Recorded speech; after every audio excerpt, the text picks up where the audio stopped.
You're listening to Where You Live with Gene and Tony. Welcome back to Where You Live with Gene and Tony. And we've got a lot of topics that we're going to cover today. Next, we're going to be talking about what's going on in the state of Nevada. The legislature there has a bill that wants to make it mandatory that mediation and arbitration must take place before anything else with an HOA in being able to move forward in collections or disputes. There's a Nevada homeowner and a homeowner advocate who has some issues with that. We're going to be talking to him in just a little bit. We also are going to be dealing with the state of Indiana. One legislator there has a very lofty thing that he said. He said his new bill that was just signed by the governor there is probably one of the pieces of top consumer protection that's come through the state of Indiana at the legislature. And we'll see if that is indeed true. Before we get into our topic, I would like to remind our listeners here in the first hour, we have a free subscription. It's a bi-monthly newsletter that is available. Just give us a call during the week at New Concepts at 952-922-2500. Ask for Courtney. She'll make sure that you start receiving your free subscription. The newsletter covers a lot of the topics that we cover here on the radio show, as well as additional items. It's a great resource. We've got a lot of great contributors that add to that each and every time. Tony, for our folks, how can they get a hold of us today? Well, I wanted to mention I'm broadcasting live from the Concierge Landscape Studios in Eagan, and Gene, you're broadcasting from the Extreme Exteriors Mobile broadcasting studio powered by Skype. That's right. And if you have questions or comments about our stories, please call us at 651-289-4488. And with that, let's get into our next item here, and that is with the state of Nevada. This was reported last week in the Las Vegas Review-Journal. It says there that Nevada homeowners may get trapped in foreclosure by legislation passed on Memorial Day by the state assembly requiring mediation and non-binding arbitration for HOA complaints. Senate Bill 254 could cost homeowners their homes if they can't afford to pay for the mediator and arbitrator, said one homeowner and homeowner advocate who has some issues with that bill. And with us on the line this morning is that homeowner, Jonathan Friedrich. Good morning, Jonathan. Good morning, Gene. Good morning, Tony. Good morning. Let me just back up a little bit on the previous topic that you said. We were talking about the D-based transfer fees and reserves for HOAs. I had mentioned the word capital improvements, and actually a capital improvement is not an expense that is to be paid out of a reserve.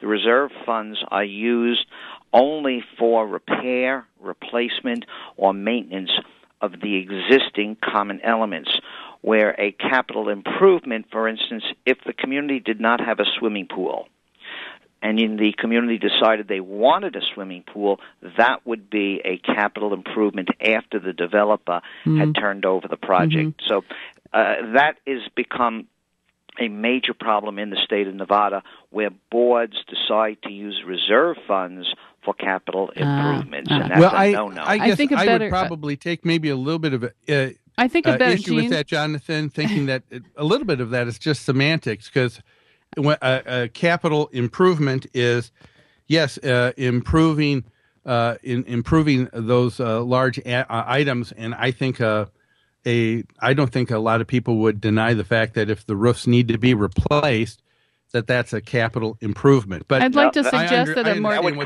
say about a new item that may not be identified in the association. I think a more accurate term, gentlemen, would be capital replacement, not capital improvement. I would go along with that. Yes. Yeah. Okay. And I think that's what Gene. I think that's what you mean when you Yes. talk about capital. And I think a lot of people, refer to that. But But let's we go have on had with instances this here Senate bill. in the state where boards have dipped into the reserve and used that money to put a brand new facility into the project. But getting back to Senate Bill 254, which I have a lot of problems with, I have voiced my concern about it to the legislators. I've tried my hardest along with a group of several hundred other people asking the legislators to either eliminate this or add a few words that could save a homeowner from this trap. And what you read was written by Hubble Smith from the Las Vegas Review-Journal when he interviewed me.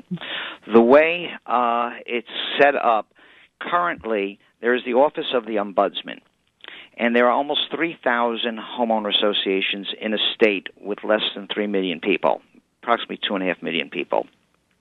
There are endless complaints. The Office of the Ombudsman was created, I believe it was in 1991, and they have been very ineffective. It takes forever to get a complaint registered by a homeowner to be responded to, and most of the complaints come back with the word unsubstantiated by an investigator.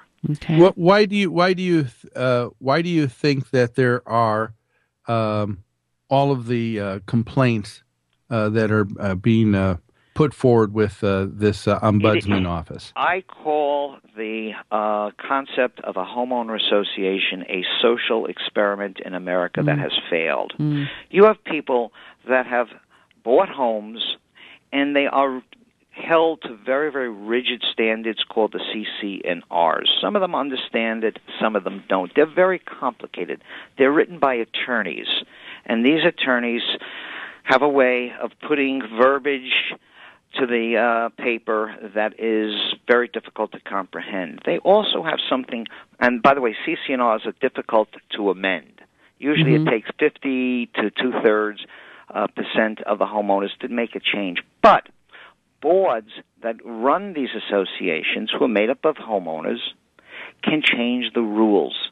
So if you bought your home and you read the governing documents being the CC&Rs, the bylaws, and the rules, and you're satisfied with them, then the board goes and changes the rules. For instance, I've seen rules where they put a weight limitation on a dog.